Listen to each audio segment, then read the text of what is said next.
নমস্কার দর্শক বন্ধু, ইনস্টা খবরের এই পর্বে আপনাদের সকলকে স্বাগত।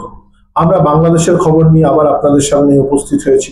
গতকাল 5ই ফেব্রুয়ারি বাংলাদেশে যে নারকীয় বিভৎস ঘটনা ঘটেছে, এটা সত্যি কি কোনো সভ্য সমাজে ঘটতে পারে? আমি আমার এই জন্মকালে তো কখনো দেখিনি। আমার মনে হয় না ভারতীয় উপমহাদেশে এই ধরনের কোনো ঘটনা কখনো ঘটেছে। এই তো তালিবানিদেরকেও লজ্জায় ফেলে দেয়।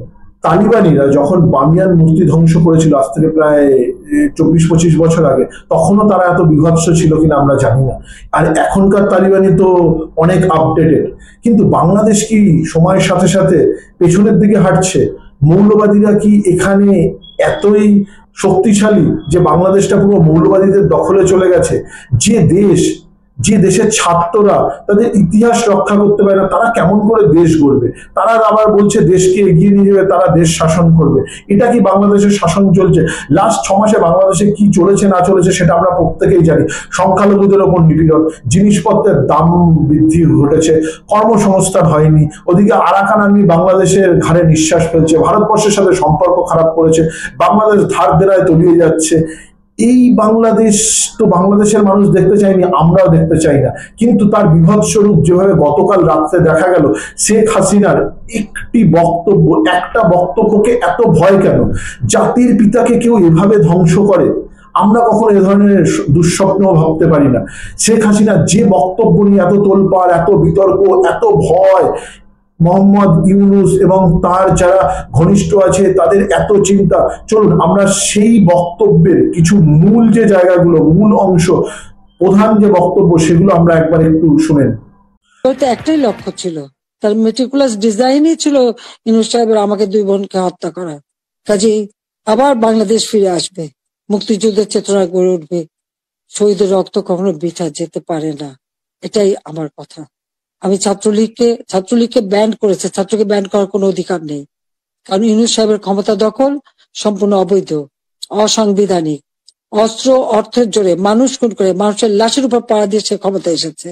এভাবে অন্যায় করে যারা ক্ষমতা আসে, এই ক্ষমতা কিছুদিন ভোগ করতে পারে, কারণ নিজে ট্যাক্স দেবে না, মানুষের উপর ট্যাক্সের বোঝা চাপাবে, ভ্যাট বসাবে, জনগণের ভাত দিতে পারবে না, পুলিশের পোশাক বদলায়, পাকিস্তানিদের পোশাকের সাথে মিলিয়ে পোশাক পরায়, কৃষক চাষ করতে পারে না, সার পায় না, সেচ পায় না, শ্রমিক কাজ পায় না, শ্রমিকদের বেকার করে দেয়, অথচ নিজের অর্থ সম্পদ ঠিকই আছে এবং অর্থ পাচার করা অব্যাহত রেখে দিয়েছে। এবং বাংলাদেশের মানুষকেও বলবো, আপনারাও এই অন্যায়ের প্রতিবাদ করবেন, প্রতিরোধ গড়ে তুলবেন, বাংলাদেশকে এভাবে ধ্বংস হতে দেবেন না। আমি আছি আপনাদের পাশে। আমাদের মুক্তিযুদ্ধের ইতিহাস, আমাদের গৌরবের ইতিহাস, আমাদের বিজয়ের ইতিহাস, এই ইতিহাসকে মুছে ফেলতে পারবে না। আমি জানি এটা মুছে ফেলার চেষ্টা হচ্ছে, সংবিধানকে ধ্বংস করা, জাতীয় পতাকা ধ্বংস করা, অনেক চেষ্টাই করা হয়েছে। কিন্তু লাখো শহীদের রক্তের বিনিময়ে যে পতাকা পেয়েছি, যে সংবিধান পেয়েছি, যে স্বাধীনতা পেয়েছি, তা ওই কয়েকজন বুলডোজার দিয়ে ভেঙে গুড়িয়ে দেবে এ শক্তি তাদের হয়নি এখনো। এটা তাদের দুর্বলতার প্রকাশ। তারা একটা দালান ভাঙতে পারে, কিন্তু ইতিহাসকে তারা ধ্বংস করতে পারে না। ইতিহাস কিন্তু তার প্রতিশোধ নেয়, এটাও তাদের মনে রাখতে হবে। একবার মুছে ফেলা হয়েছিল 75-এর পর, এরপর আবার এখন শুরু। যারা এটা করছে তারা তাদের হীনমন্যতার পরিচয় দিচ্ছে। তাদের কাছে বোধহয় বাংলাদেশের স্বাধীনতাটা পছন্দ হয় না, ওই পাকিস্তানিদের অধীনে থাকা আর তাদের পদলেহন করাটাই তাদের বোধহয় পছন্দ।